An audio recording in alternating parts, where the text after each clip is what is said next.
make pastillas. So for today's video, gagawa tayo ng 2 flavors ng pastillas, isang cinnamon roll at isang chocolate. So ito ang mga ingredients natin. First ingredients ay gatas. Pangalawang ingredients is condensed milk. At ang pangatlo is chocolate milk. Ang pang-apat is white sugar. At ang pang-lima is brown sugar. At ang pang-anim is brown cinnamon. Ang una natin gagawing flavor is chocolate flavor. Ang unang step nito ay paghahaluin natin ang chocolate, powdered chocolate, at saka itong condensed hanggang sa maging thick.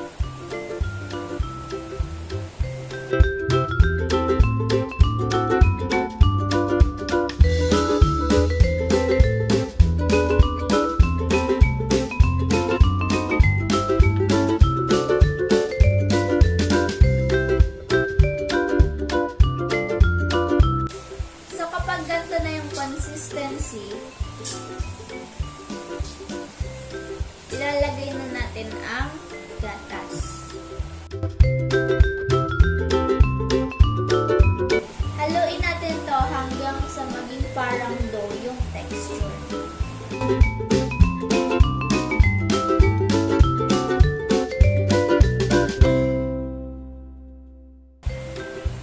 So isi-set aside muna natin tong chocolate flavor ng pastillas. Ang sunod naman natin gagawin ay ang cinnamon flavor na pastillas. So ang paghahaluin naman natin ngayon ay ang powdered milk at itong condensed milk.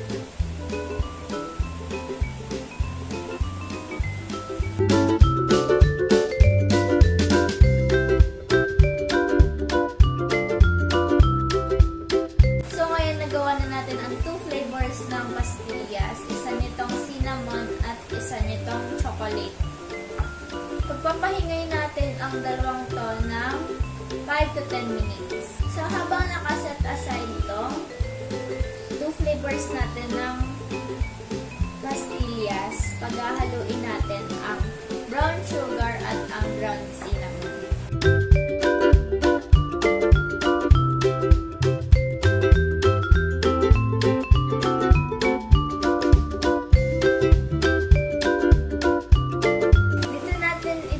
Ang cinnamon flavor ng pastillas natin.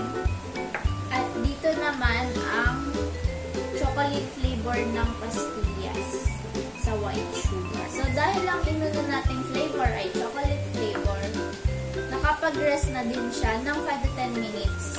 So i-roll na natin siya sa white sugar. So dahil i-roll na natin siya, magsuot muna tayo ng gloves. Okay na, nakapagsuot na ako ng gloves. So i-roll na natin siya sa white sugar.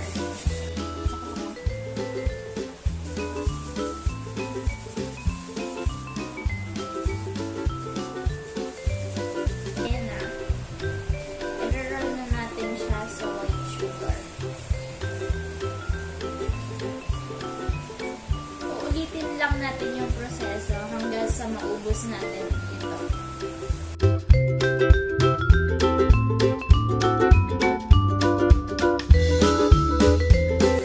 So ito na po, natapos na po natin ang pag-roll ng chocolate flavor ng pastillas.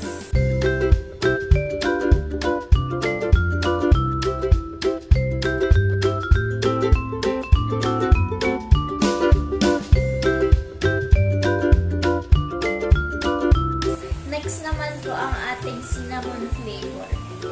Same procedure po ang gagawin natin dito sa cinnamon flavor ng pastillas.